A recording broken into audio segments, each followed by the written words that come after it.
அஸ்ஸலாமு அலைக்கும். இன்றைய வீடியோவில் இன்று கூறப்போவது அதிகமான உம்மாக்களும் சகோதரிகளும் கடந்து கொண்டிருக்கின்ற ஒரு பெரிய பிரச்சனையை கொண்டு கூறுவதாகும். தினம் தினம் கஷ்டங்களோடு போராடி கொண்டிருக்கின்ற ஏராளமான சகோதரிகள் உண்டு. அது தனது பிள்ளைகள் காரியங்களாக இருந்தாலும் தனது கணவனுக்குரிய காரியங்களாக இருந்தாலும் அதை நினைத்து கொண்டு வாடிக்கொண்டிருக்கின்ற எத்தனையோ சகோதரிகள் நம் கூட்டத்தில் உண்டு. பல கவலைகளோடும் கஷ்டங்களோடும் வாழ்ந்து கொண்டிருக்கின்ற சகோதரிகள் உண்டு. வாழ்க்கையில் அதிகமாக வரக்கூடிய பிரச்சனை கணவன் ஒழுங்காக வேலைக்கு செல்லாமல் இருப்பது, வேலைக்கு சென்றால் சம்பளம் ஒழுங்காக கிடைக்காமல் இருப்பது, இப்படி பிரச்சனைகள் அதிகமாக உண்டு. ஒரு வீட்டில் கணவன் வேலைக்கு செல்லவில்லை என்றால் மனைவியின் குடும்ப செலவுகள் பாதிக்கப்படும். அவர்கள் குடும்பத்திற்கு செய்ய வேண்டிய ஏராளமான விஷயங்கள் உண்டு. கணவன்மார் வெளிநாட்டில் இருக்கக்கூடிய அதிகமான சகோதரிகள் உண்டு. ஆனால் அங்கு சென்ற பிறகும் கஷ்டம் தீராமல் தான் இருக்கும்.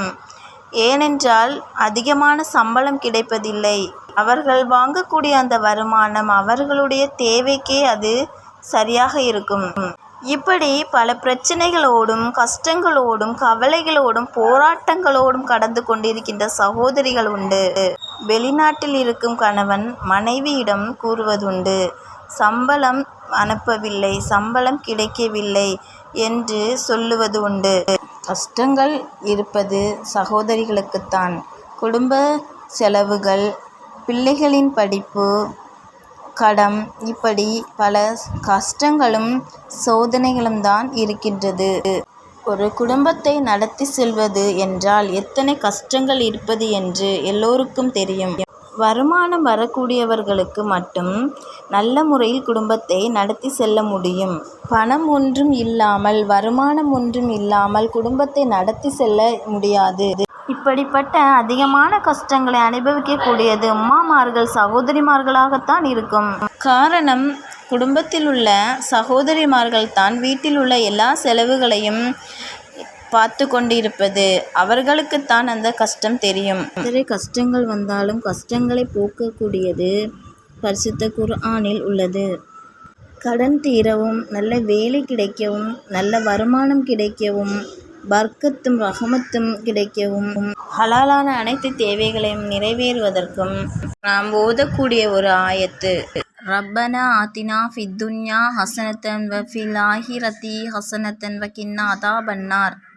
பரிசுத்தமான இந்த துவாவை நாம் ஃபஜர் தொழுகை தொழுது முடித்த பிறகு நாம் ஓத வேண்டும். 17 தடவை ஓத வேண்டும். இது காணாமல் ஓதக்கூடிய ஒரு ஆயத்தாகும். காணாமல் எல்லோருக்கும் தெரியக்கூடிய ஒரு ஆயத்தாகும்.